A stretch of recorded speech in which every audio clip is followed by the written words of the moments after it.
মশালটা নীলকণ্ঠ ফেরিওয়ালার কথায় ও কণ্ঠে। হাতে হাতে মশালটা পৌঁছে যাচ্ছে শহরের অন্য প্রান্তে। এই প্রান্তে বাড়িঘর কম, যারা আছে তারা থাকে গা ঘেঁষাঘেঁষি করা স্যাঁতস্যাঁতে বস্তিতে। জনমানস যারা আছে তারা দিন খায় কিন্তু দিন আনতে পারে না। মশালের আগুনগুলো আসছিল তখন বাতি জ্বলছিল না ওদের ঘরে। হাতে হাতে চলে আসা মশালগুলোর আলো ওদের মুখে এসে পড়ছিল আর চিকচিক করে উঠছিল।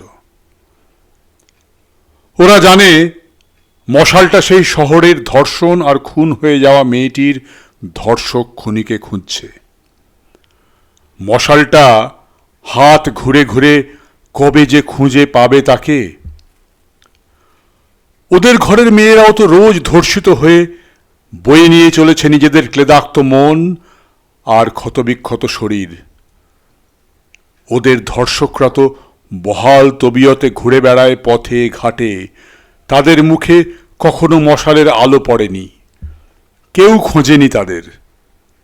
আজ ওই শহরের বাবুদের মশালের আলো সব ধর্ষকদের মুখের ওপর পড়ছে। শাসকের ছত্রছায়া থেকে ওরা আর মুখ ঢেকে রাখতে পারছে না। মশালের আলোর যে এত জোর কেউ জানত না।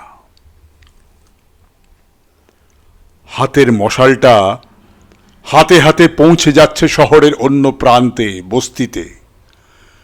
পৃথিবীর সমস্ত খুনি আর ধর্ষক সেখানে এক হয়ে আছে। ওরা আগে ভাবছিল ওটা বড় বড় শহরের বাবুদের খেয়াল, কোনো এক মেয়ে ডাক্তার নাকি খুন হয়েছে ধর্ষিতা হয়ে, তাই। কিন্তু এ যে তাদের রোজকার ঘটনা, কেউ জানতেও পারেনি, খোঁজও রাখেনি। গুমড়ে গুমড়ে শেষ হয়েছে শুধু। আজকে ওই মশালের আলো ওদের বস্তির ধর্ষকগুলোর ওপরেও পড়েছে যে। ওরা খুন, জখম, লুট, ধর্ষণ অবলীলায় করে এসেছে এতদিন শাসকের প্রশ্রয়ে। এবার ওদের ওপরেও মশালের গনগনে আগুনের আলো। ওরাও পুড়বে এবার।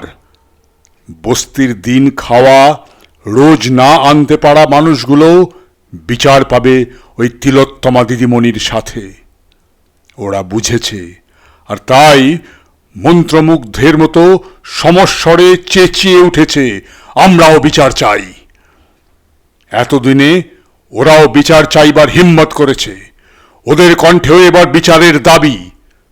বাবুদের হাতের মশালটা এখন ওদের হাতে।